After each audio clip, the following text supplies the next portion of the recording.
Go. Hi world, it's Sunday, it's the 4th of October 2015.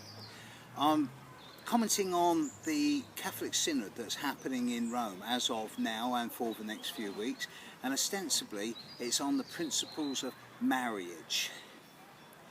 We've got Mars in Virgo. Virgo is the sign that's most commonly associated with, one of the signs that's most commonly associated with femininity, and because of the nature of Virgo, the Virgin Mary. And we've got Mars opposite Neptune. Neptune's the planet that's most commonly associated with spirituality, and it's in Pisces, which is its own sign. So again, the concept of spirituality. Spirituality is a cover-all term of which one of the subsections is religion. Religion, from the Latin religare, religare, to bind down, to tie, to bond down, to hold back. It strikes me that despite the major improvements in the Catholic Church made by this Pope, there's still a few things absolutely fundamentally wrong with the nature of religion, especially in Catholicism. How can it be that people like murderers and paedophiles, once they've done their time in prison, can come out and go back into the Catholic Church and receive the Holy Sacrament, yet men or women who have just been divorced through no fault of their own are banned from receiving the sacrament? They're not allowed to get married again in church. How is it that all of these rules are made up by a bunch of old men who have never been married and who have got no idea of what really constitutes family or community or tribe, because by the nature of their church they've been forced to remain either celibate or to keep their sexuality in the closet? Do you honestly believe, or do I honestly believe, that if there was such a being as Christ, and I don't doubt this, although, let's be honest, to the Romans at the time, Christ was just the latest version of the IRA or ISIS or something like that. He was a terrorist as far as the powers that be were. Sure, the victors rewrite history, and Christianity became the dominant religion, so they superseded all the previous religions and became the top dog. And then they rewrote the rules, because victors always rewrite history.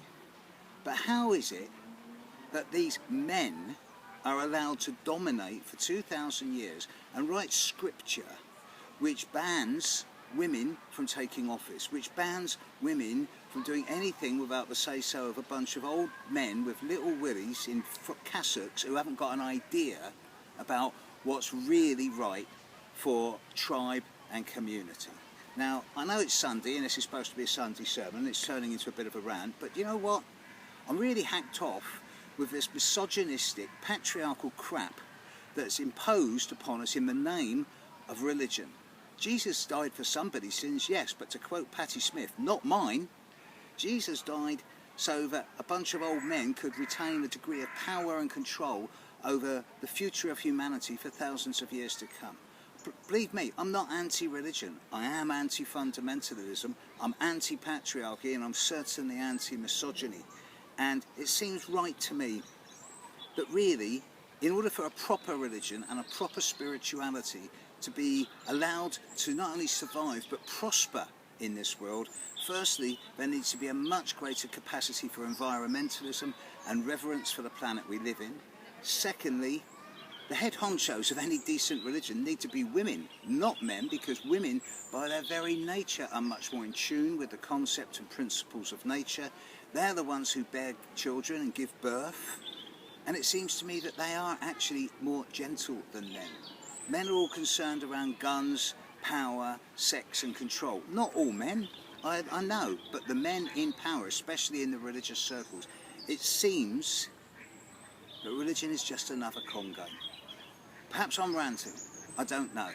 But with Mars opposite Neptune now, you can be sure that this synod that's going on there is, yes, it might on the surface pay lip service to the power of the family, but with gay priests coming out left, right and centre, with desire for priests to be allowed to be married. If priests were allowed to marry, we wouldn't have half the troubles we've got. It's going to get worse, it's going to get stronger in the next few days until Mars has finished opposing Neptune. That's going to be the middle of the next week.